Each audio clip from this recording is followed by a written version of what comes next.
ನಮ್ಮ ಚಿಂತಾಮಣಿ ನ್ಯೂಸ್ ಕನ್ನಡಕ್ಕೆ ಸ್ವಾಗತ. 2022-23ನೇ ಸಾಲಿನ ಬಟ್ಲಳ್ಳಿ ಕ್ಲಸ್ಟರ್ ಮಟ್ಟದ ಪ್ರತಿಭಾ ಕಾರಂಜಿ ಸ್ಪರ್ಧೆಗಳ ಕಾರ್ಯಕ್ರಮದ ಮೊದಲ ಭಾಗ.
ಕಾರಂಜಿ ಆಚರಣೆ ಮಾಡತಕ್ಕಂತಹ ಒಂದು ಅನುಗ್ರಹ, ದೇವರ ಅನುಗ್ರಹ. ಅದು ಈ ವರ್ಷದಲ್ಲಿ ತಾಲ್ಲೂಕಿನ ಎಲ್ಲ 28 ಕ್ಲಸ್ಟರ್ಗಳಲ್ಲೂ ಸಹ ಪ್ರತಿಭಾ ಕಾರಂಜಿ ಕಾರ್ಯಕ್ರಮ ನಡೀತಾ ಇದೆ. ಈಗಾಗಲೇ ಕೆಲವು ಕ್ಲಸ್ಟರ್ಗಳವರು ಈಗಾಗಲೇ ಕಾರ್ಯಕ್ರಮವನ್ನ ಮುಗಿಸಿದ್ದಾರೆ. ಈಗಾಗಲೇ ಶ್ರೀಯುತ ಲಕ್ಷ್ಮೀ ನರಸಪ್ಪನವರು ಮಾತಾಡ್ತಾ ಹೇಳಿದ್ರು, ಮಕ್ಕಳಲ್ಲಿನ ಒಂದು ಪ್ರತಿಭೆ ಏನಿದೆ ಅದನ್ನ ಒಂದು ಹೊರಸೂಸುವುದಕ್ಕೆ, ವ್ಯಕ್ತಪಡಿಸುವುದಕ್ಕೆ ಇದೊಂದು ವೇದಿಕೆ ಪ್ರತಿಭಾ ಕಾರಂಜಿ. ನಮ್ಮ ಶಿಕ್ಷಣ ತಜ್ಞರು ಹೇಳಿದ ಹಾಗೆ, just reading and writing is not education, education means all round development of the child ಅಂತ ಹೇಳ್ತೀವಿ.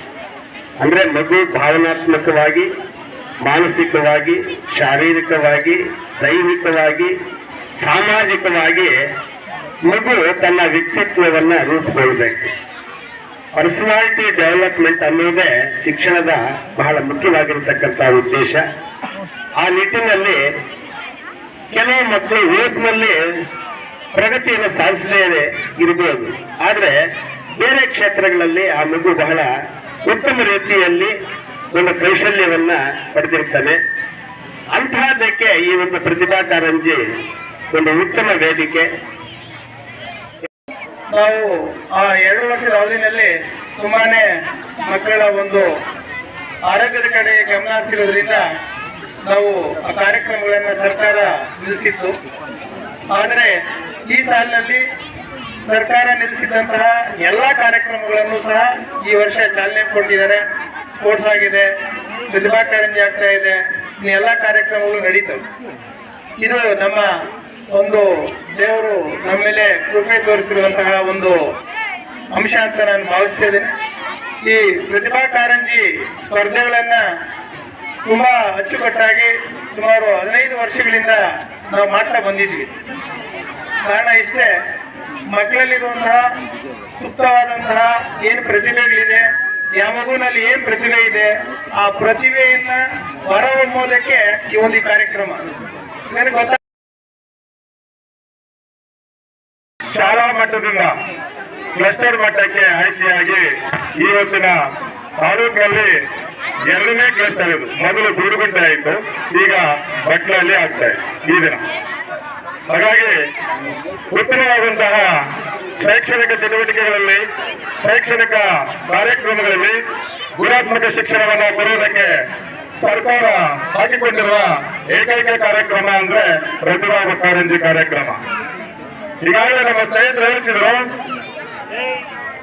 ಮಕ್ಕಳಲ್ಲಿರ್ತಕ್ಕಂತಹ ಸುಪ್ತ ಪ್ರತಿಭೆಯನ್ನ ಹೊರಹೊಮ್ಮೋದಕ್ಕೆ ಉತ್ತಮವಾದಂತಹ ಒಂದು ವೇದಿಕೆಯಾಗಿದೆ. ಯಾಕೆಂತಂದ್ರೆ ಈ ಒಂದು ಕಾರ್ಯಕ್ರಮ ಮಕ್ಕಳಲ್ಲಿ ಬಹಳಷ್ಟು ಉತ್ತಮವಾದಂತಹ ಪ್ರತಿಭೆಯನ್ನ ಹುದುಗಿರುತ್ತದೆ. ಆ ಪ್ರತಿಭೆಯನ್ನ ಹೊರಹೊಮ್ಮಬೇಕಾದ್ರೆ ಒಂದು ವೇದಿಕೆ ಬೇಕಾಗುತ್ತೆ. ಆ ಒಂದು ವೇದಿಕೆಯೇ ಈ ಒಂದು ಪ್ರತಿಭಾ ಕಾರ್ಯ. ಹಾಗಾಗಿ 2 ವರ್ಷಗಳಿಂದ ಕೋವಿಡ್ ಕಾರಣ ಸ್ಥಗಿತಗೊಂಡಿರ್ತಕ್ಕಂತಹ ಈ ಕಾರ್ಯಕ್ರಮ ಈಗ ಪ್ರಾರಂಭವಾಗಿದೆ. ಅದರಲ್ಲೂ ಪ್ರಾಥಮಿಕ ಶಾಲಾ, ಹಿರಿಯ ಪ್ರಾಥಮಿಕ ಶಾಲಾ ಮತ್ತು ಹಿರಿಯ ಪ್ರಾಥಮಿಕ ಶಾಲಾ ವಿಭಾಗದಲ್ಲಿ ವೈಯಕ್ತಿಕ ವಿಭಾಗ ಮಾತ್ರ ಕೊಟ್ಟಿದ್ದಾರೆ. ಇಂದಿನ ಹಾಗೆ ಸಾಮೂಹಿಕ ವಿಭಾಗವನ್ನ ಇಲಾಖೆ ಈ ದಿನ ಈ ಒಂದು ಸರಿ ಅದನ್ನ ಮೊಟಕುಗೊಳಿಸಿದ್ದಾರೆ. ಹಾಗಾಗಿ ಇಲಾಖಾ ಕಾರ್ಯಕ್ರಮಗಳಲ್ಲಿ ಕಲಿಕಾ ಚೇತರಿಕೆ ವರ್ಷ ಈ ಒಂದು 22ನೇ ಸಾಲ ಅಂತ ಹೇಳಿ ಅದನ್ನು ಕೂಡ ಜಾರಿಗೆ ತಂದಿದ್ದಾರೆ. ಕಲಿಕಾ ಚೇತರಿಕೆ ವರ್ಷದಲ್ಲಿ ಸಾಮೂಹಿಕ ವಿಭಾಗ ಸಾಂಸ್ಕೃತಿಕ ಕಾರ್ಯಕ್ರಮಗಳನ್ನ ಕೈಬಿಟ್ಟಿದ್ದಾರೆ ಸರ್ಕಾರದಿಂದ. ಹಾಗಾಗಿ ಪ್ರತಿಯೊಂದು ಮಗು ಕೂಡ ಈ ಒಂದು ಕಾರ್ಯಕ್ರಮಗಳಲ್ಲಿ, ಈ ಒಂದು ಪ್ರತಿಭಾ ಕಾರಂಜಿಯ ಸಾಂಸ್ಕೃತಿಕ ಕಾರ್ಯಕ್ರಮಗಳಲ್ಲಿ ಭಾಗವಹಿಸುವುದು ಬಹಳಷ್ಟು ಮುಖ್ಯವಾಗಿತ್ತು. ಭಾಗವಹಿಸುವುದು ಮುಖ್ಯವೇ ಹೊರತು ಬಹುಮಾನ ಪಡೆಯುವುದು ಮುಖ್ಯವಲ್ಲ.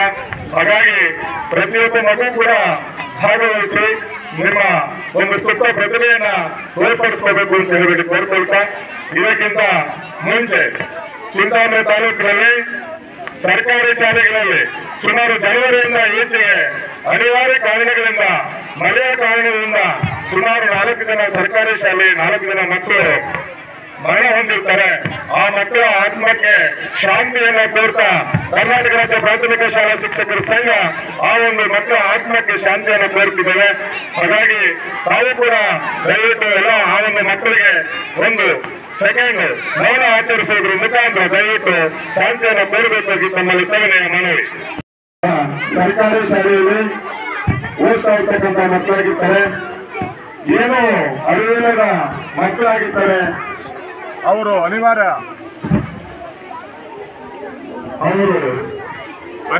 ಕಾರಣಗಳಿಂದ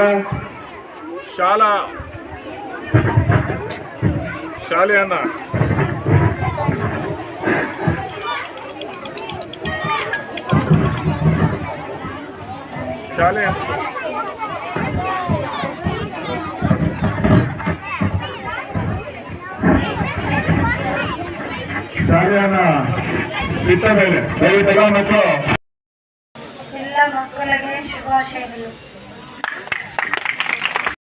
ಹೌದಾ, ಕಣ್ಣು ಕಾಣಿಸ್ತಾ ಇದ್ದಿದ್ ವೈರಾಣು ಯಾವ್ದು? ಮನೆಯಿಂದ ಆಚೆ ಕೂಡ ಬರ್ತಾ ಇರ್ಲಿಲ್ಲ ನಾವು. ಯಾವ್ದು ಮಕ್ಳೇ? Corona virus. ಇಷ್ಟ ದಿನ ನಮ್ ನಗುವನ್ನ, ಆಟ ಪಾಠಗಳನ್ನೆಲ್ಲ ಕಸಿದ್ಕೊಂಡಿತ್ತಲ್ಲ ವೈರಾಣು. ಇವತ್ತು ಅಂದ್ರೆ 2022-23ನೇ ಸಾಲಲ್ಲಿ ಪ್ರತಿಭಾ ಕಾರಂಜಿ ಅನ್ನೋ ಸ್ಪರ್ಧೆ ಏರ್ಪಡಿಸಿ ಮತ್ತೆ ಕ್ರೀಡಾಕೂಟದಲ್ಲಿ ಭಾಗವಹಿಸಿದ್ರ. ಸ್ಪೋರ್ಟ್ಸ್ ಅಲ್ಲಿ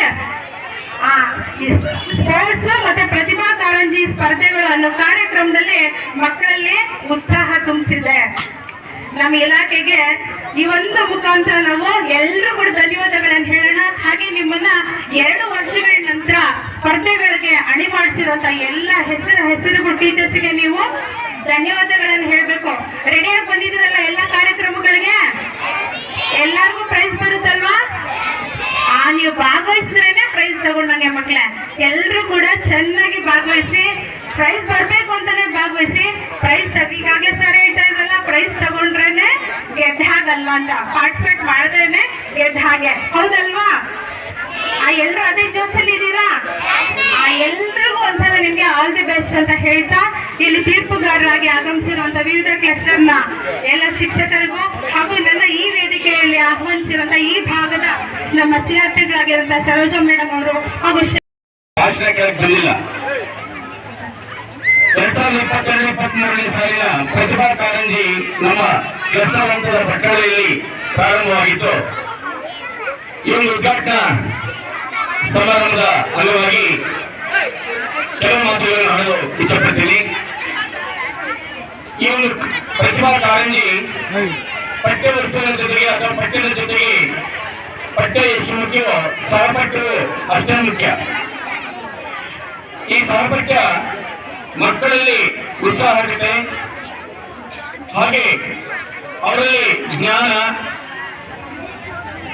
ಒಂದು ರೀತಿಯಲ್ಲಿ ಕ್ರಿಯೇಟಿವಿಟಿ ಮೈಂಡ್ ಉಂಟು ಮಾಡತಕ್ಕಂತಹ ಒಂದು ಚಟುವಟಿಕೆ ಆಧಾರಿತ ಒಂದು ಕಲಿಕೆ. ಈಗಾಗಲೇ ಈ ವರ್ಷ ನಾವು ಟೆಕ್ಸ್ಟ್ ಬುಕ್ ಗಳನ್ನು ಮುಟ್ಟದೆ ಕಲಿಕಾ ಚೇತರಿಕಾ ಹಾಡುಗಳ ಮುಖಾಂತರವಾಗಿ ಕಲಿಕೆಯನ್ನು ಪ್ರಾರಂಭಿಸಿದ್ದೀವಿ. ಈ ಕಲಿಕಾ ಚೇತರಿಕೆ ಹಾಡುಗಳು ಕೂಡ ಮಕ್ಕಳಲ್ಲಿ ಚೈತನ್ಯತೆ ಉಂಟು ಮಾಡತಕ್ಕಂತಹ ಒಂದು ಸನ್ನಿವೇಶ.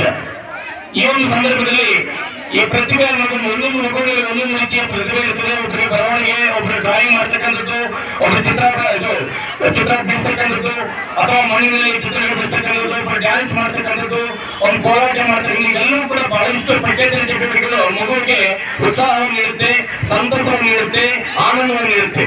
ಅಂತಹ ಒಂದು ಕಾರ್ಯಕ್ರಮ ಈ ಒಂದು ಪ್ರತಿಭಾ ಕಾರಂಜಿ. ಇದು ಪ್ರತಿ ವರ್ಷ ನಡೆದು ಬರ್ತಾ ಇತ್ತು. ಅದರ ಕೆಲವು 2 ವರ್ಷಗಳು ಮಾತ್ರ ಸ್ಥಗಿತಗೊಳಿಸಿದ್ದು ಮತ್ತೆ ಪ್ರಾರಂಭವಾಗಿದೆ. ಇದು ಬಹಳ ಯಶಸ್ವಿಯಾಗಿ ನಡೆಯಲಿ.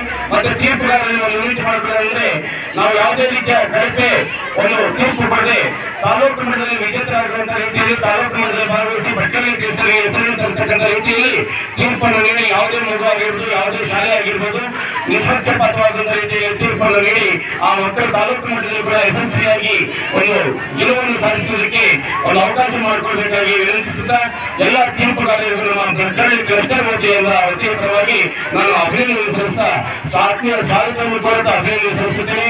ಈ ಒಂದು